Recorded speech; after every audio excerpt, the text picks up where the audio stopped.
Have you ever wondered why we get old and die? We're told it's just nature, a biological clock that continues to tick till the end. But what if I told you that our mortality isn't natural at all? What if it was designed? For decades, scientists have known about telomeres. Think of them as the tiny plastic tips on your shoelaces. But for your chromosomes, every time a cell divides, these telomeres get a little bit shorter. When they become too short, the cell stops dividing, and our bodies begin to age. This process seems inevitable, but what if it was an engineered weakness?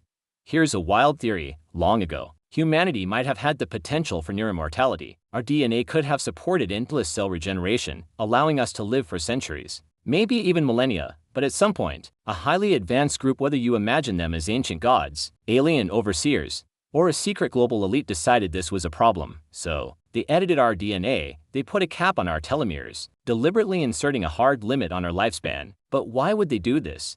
The answer is simple: control. A population that lives forever is unpredictable. How do you govern people who have seen empires rise and fall? How do you manipulate those who have nothing to fear from the passage of time? You can't. Mortality, on the other hand, keeps society in line. It creates a cycle of generations, a fear of scarcity, and a desperate need to leave a legacy. When your time is limited to 100 years or so, you are much easier to manage. The evidence for this is hiding in plain sight.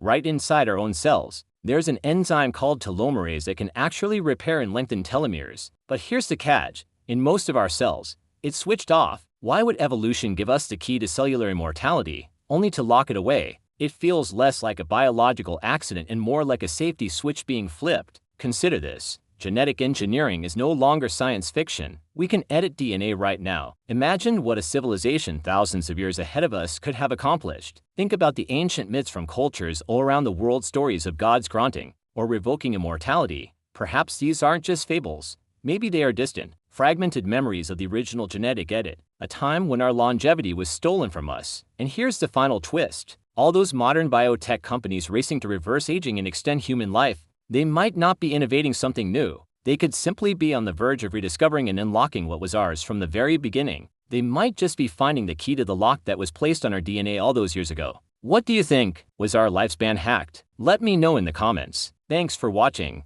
and don't forget to subscribe for more hidden truths.